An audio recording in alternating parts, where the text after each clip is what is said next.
Hey everyone, for this week's assignment, I decided to look at a rhyme of national tragedies, specifically in epidemics. So I'm going to look at the AIDS epidemic in the 90s and the current COVID-19 epidemic that we are still living through today.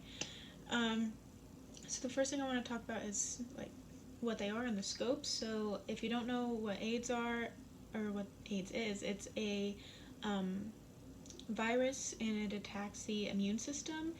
It is spread through bodily fluid transmission, and it's usually sexually transmitted. The AIDS, I guess, peaked in numbers in the 80s, so under the Reagan administration, and it kind of got a lot of media coverage. It kind of ebbed and flowed. But I'm going to be comparing it to COVID, which is obviously the pandemic that we are still dealing with today, and that is another virus, and it's caused just through I think it's particle transmission. I don't remember, but it affects the upper respiratory system.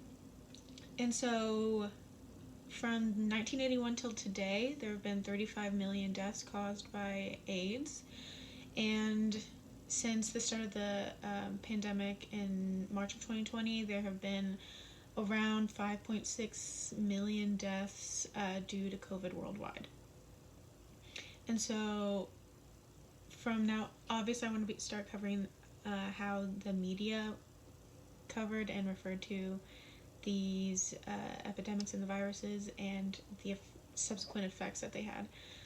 So, AIDS in its early days was primarily spread through the gay community, and so because of this, it was referred to a lot in the media as the gay pneumonia or the gay plague. It was actually the CDC that referred to AIDS as gay pneumonia. And COVID also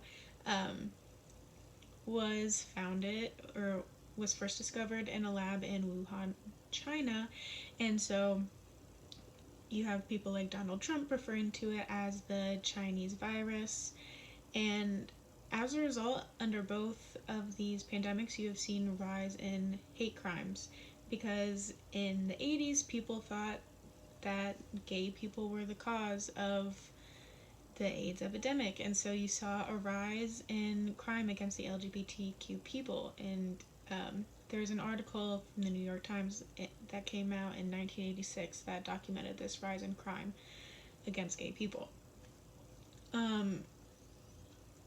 And more recently, due to people associating the coronavirus with Asian people, there's been a rise in Asian hate crimes.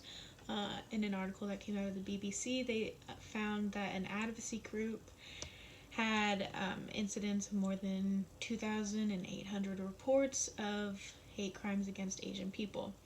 And so, the problem with this is that going back, when referring to the media and citizenship YouTube video, they found that a lot of times the media is a heuristic for people. So if you don't think much about the content of the messages or what you are being told, but you are continuously being told these things and it's on a repetition, then you're going to internalize it and find it as fact. So this is a little messy, sorry about that, but both are horrible, and it's sad that it hasn't gotten better.